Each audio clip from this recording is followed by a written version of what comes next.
Jared Skolnicki. Jared Skolnicki is from Keystone Oaks. It's a school district between Nebo and the city. And he's from Greentree. So this hits a little close to home because my first job when I came back to Pittsburgh was, baseball job, was to be a baseball coach for Castle Shannon, which was the little brother of Greentree in every way, shape, and form. So when I started rooting for Jared, that was tough. But he started at Keystone Oaks, played for Coach Camone, and made his way to Coach Burkbeck at Kent State. He had an injury his junior year at Keystone Oaks, tore his meniscus playing basketball, I believe, if I had that right. And he went to Kent State partly to minimize the impact of his family on tuition, and partly because of distance, and partly because of Coach Burkbeck. He pitched very well for the Flashes. Every all-academic team you could think of, Jared was on. He's a very bright guy. He did go to Seattle to a place called Driveline in 2015. And according to a very reliable source, he came back saying that when I'm done playing baseball, I think I want to work for that guy. But anyway, Jared won conference titles. Kent State appeared in the College World Series. Defeated New Mexico and Lubbock, Texas. That is a really big deal. I don't know if anybody knows how difficult that is to do just to get in, but also to win at a regional is a very big deal. He had great summers playing for the Northwoods League at Cape. One of the stories that his family shared with me was something called a host family, and how well they took to Jared, which is no shock, and how well he took to them. Host families, for those of you that don't know, they provide housing for ball players that are either minor leaguers sometimes or summer players. And they're giving a room in their house and trusting these guys with their families to put them up so they can continue to chase their dreams and play baseball. So it's a really important part of being a big-time baseball player. And Jared apparently was very lucky with the families that he came across, and I know from personal experience they were very lucky to have him. After Kent State, Jared was not drafted. That was a shock for him, as it was for a lot of people. Thought about playing indie ball. I think there was a team from Illinois that was reaching out to him to try to play. I can't quite remember all that. But I do remember this vividly, that he sent me a text or a call, I can't remember, and he said, I'm thinking about applying to drive for them. And the light bulb went off in the back of my head because I just kind of always knew that might be a thing, and here's why. So somewhere around the time where he was at the Rockies, his high school teammate Taylor Lehman, who's on the wall in front, brought him in here. And at the time, Jared was doing some mountain climbing workout thing, and I was like, okay, cool. And Jared Taylor tried to convince him to come up to Pittsburgh a little bit more regularly and talk about what we were doing up here. What we were doing up here was something called pitch design. And when I tell you that it was completely new, it was completely new. There were no guides, there were no YouTube videos, there was nothing. There was a Rapsoda that was on top of a monitor, which was behind home plate and on the ground. And there was a bunch of guys, maybe 7 of us, of which Jared was one on occasion, where we would try to make sense of those numbers. And making sense of those numbers kind of turned PVS into the place that professional ball players wanted to come to. So if it weren't for Jared and weren't for Taylor, we probably don't have the good reputation we do with so many young ball players that want to come in here and learn how to weaponize this information. Everybody collects information. It's a shiny toy to sell parents on. But what pros want to know is, hey, how's it going to help me? They don't care. They don't care if it's shiny. How am I going to advance in this game? How am I going to advance to double A or triple A? How am I going to move towards the show, which is the ultimate goal?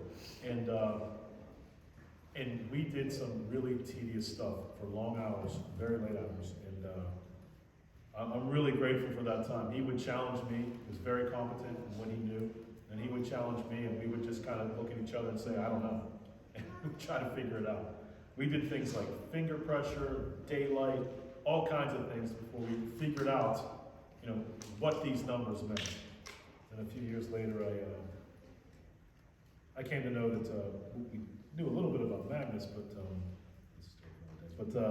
we didn't know about something else that would come up later. So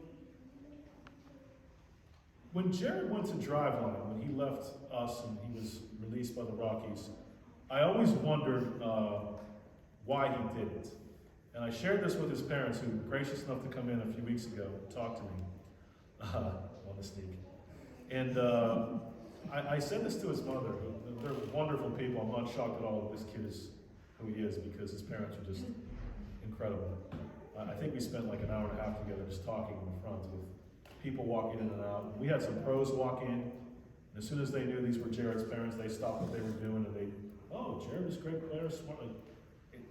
When you're a humble, kind, competent, really good ball player, you earn the respect of a lot of people. These guys were taking the time to stop and talk to his parents and say hello. Anyway, I shared with his mother a story that I kind of thought about. Like, when Jared was released by the Rockies, he was released not because he wasn't a great pitcher. He was. He had the best swing and miss stuff in the league he was playing at. Of all the pitchers that played in the league, there was a premium on velocity where they were like, you know what, anyone doesn't throw like 92, we're just going to get rid of all of them. That was my interpretation of what the Rockies did.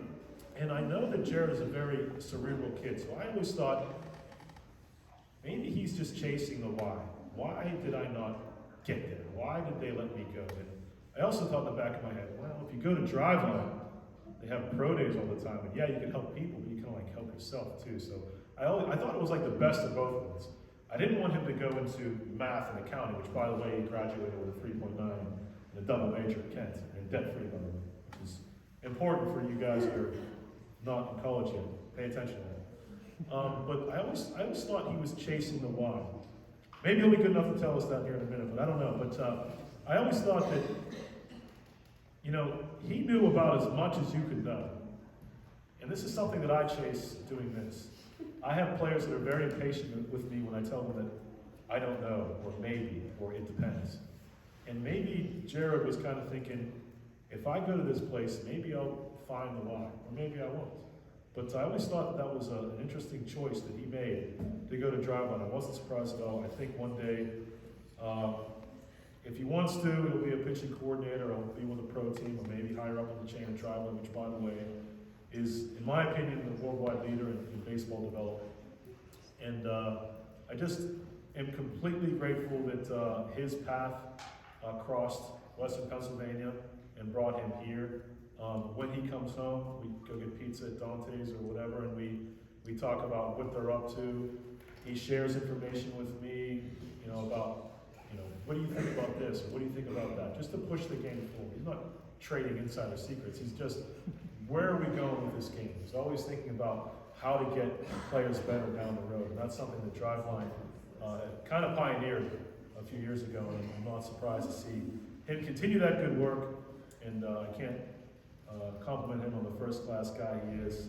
So congratulations, Jared.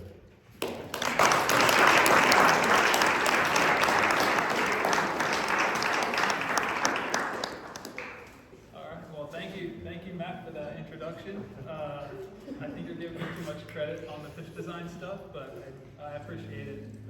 Thank you, everyone, for being here. I know there's plenty of other things you could be doing on a Saturday, like watching the Steelers, but maybe you don't want to be doing that right now because I think they got crushed. I want to first start off by thanking my family, first and foremost. You did a great job of introducing them, but I'll continue. My dad, my mom, and my sister are here today. I just want to thank you for all the sacrifices you've made to help me in my playing career all the way through. It's a big part of playing in general. So don't take those sacrifices for granted. For any, you know, it's a big commitment, and parents deserve a lot of credit for what they do. I also want to thank a lot of my coaches growing up. I've had tremendous coaches. I've been really lucky. Dave Kirilloff, Tom Haru, Fred Albert, the Pirates, Mark Segi with the Wildcats, Scott Cremone, my high school baseball coach, and Mike Burkbeck, my college pitching coach at Kent State. They've all been really impactful to my life and helped me get to the point where I was right before I met Matt. When that was around 2018, like he said, this was right after I was playing with the Colorado Rockies. Just finished my first season, and I was looking for something to do for the off season and wanted to train. I was learning about all this data, and it was brand new at the time. Nobody, like you said, nobody really knew what to make of it. And I went to North Carolina because I knew that this guy had a Rapsodo, which was one of the rare things. I went 5 states down to find a Rapsodo, and spent a month there training, doing unique types of training, and learning about it. And then it was hard for me because I was away from my family. I was on my own basically. I'm staying with my aunt and uncle, but I came to a realization. I learned what I needed to learn. I found out about Matt through Taylor, came and met with him, and he told me that I'm welcome to come train at his place. And so I made the decision to just stay here, train with Matt permanently.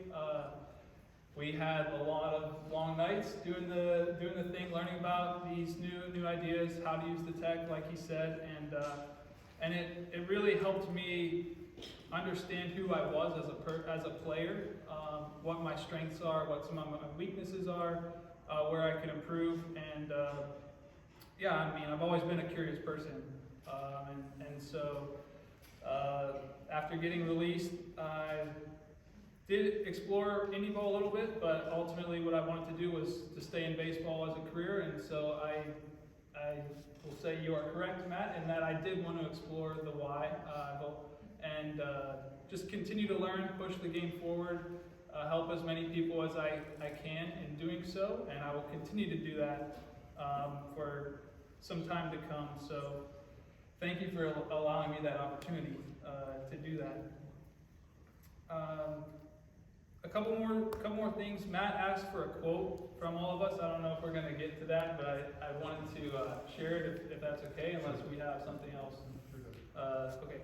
So my quote that I gave to him, which has a lot of meaning to me, was "Be that dude and an even better teammate." And be that dude. It goes back to after my freshman year of college. I had a really great high school season. You're feeling good. You go into college, and now you're with a bunch of dudes who are a lot older, bigger, stronger than you. I did not play much my freshman year. I think I had 9 innings, and 3 of those were the first weekend of the season. So, we had a lot of good players, and I wanted to contribute, but understood the decisions to not. And so that off season, I remember speaking to my cousin Nate Maurer, and I told him, this year I want to be the dude that they can count on, that they can rely on. I knew there was going to be a chance for me to do that, and so my sophomore year, that was actually one of my best seasons at Kent State. I got opportunities to be a starter during some midweek games, got to pitch against Pitt, Penn State, Ohio State, and that really helped. I owned that opportunity, wanting to be in that position and succeed, and then continued to just carry on from that, because I was definitely not the most talented player on our team even. But I did always have that drive. I always had that want to be that dude. And the second time that quote really resonates with me is in the MAC tournament. We have our conference tournament every year, and it was my senior season, and they set up a new structure where it's 6 teams. The 1 and 2 seed get a bye, and then they play their rounds, and we won, and then they'll play for the championship. So it's double elimination, and I'm thinking in my head, how do we want to strategize our pitching staff? I'm not the coach, but if I was, how would I do it? And we were playing the lowest seeded team, and our coach put our best pitcher up against them, who was Joey Murray at the time. He was a 2-time conference pitcher of the year, basically a lock to win the game. And if we win that, that's great. Now we move to the semifinals, and we'll face the number 2 seed, who is probably going to be our toughest opponent. And that basically determines who the champion is. I mean, if you lose that, you have to win 3 straight. So that's pretty much the championship. And it was lining up to where I was going to be that guy. And I'm thinking, why wouldn't they start me first against the lower seeded team and then pitch Joey Murray to be the guy that's going to take us to the ship? But, you know, as a coaching staff, you don't want to lose that first game. So they went with that. He was our guy. We knew that. And then I just, like I said, I owned it. And I said, I'm going to be that guy. I'm going to be that dude. And that doesn't always mean you're going to win, but you go in with that attitude that you're going to give everything you can to help the team win. And I was able to go 8 2/3 innings. Coach Birkbeck, this is a funny story. He was my college pitching coach, and he was, to me, one of the best pitching coaches in the country. He comes out 2 outs in the 9th inning, crosses the line. I think, oh no, is he taking me out? Like, I want to finish this game. He says, you going to get this guy? Out, like, everyone can hear it. I said, yeah, I got him, coach. He turns around, walks back to the dugout. Next pitch, single, they score. He comes, yanks me out of the game, and I don't finish the game. But we did get the win. We won, I think, it was a 6-2. But those are the things that I'll always remember, and that's what be that dude means to me. And then the second part is be an even better teammate, because it's one thing to be that dude and stand up, and you know, I am very appreciative and grateful to be here and speak in front of you all and have my jersey up here. But I just remember I get together every year with my college teammates, my roommates, and I really treasure those moments just as much, maybe even more, just being with them.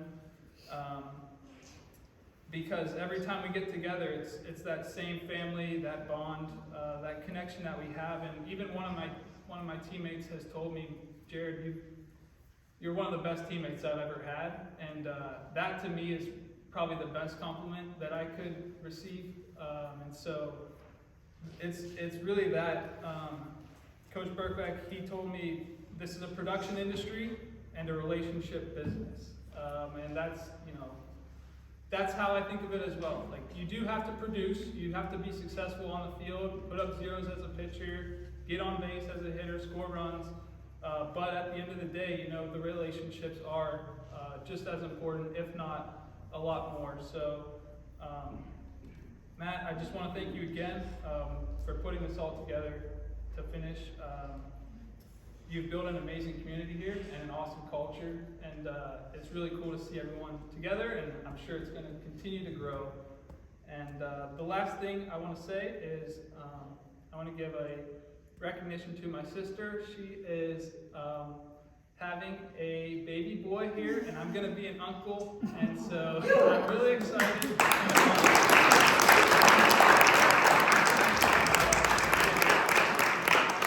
If he ever wants to play catch, I will be there to play catch.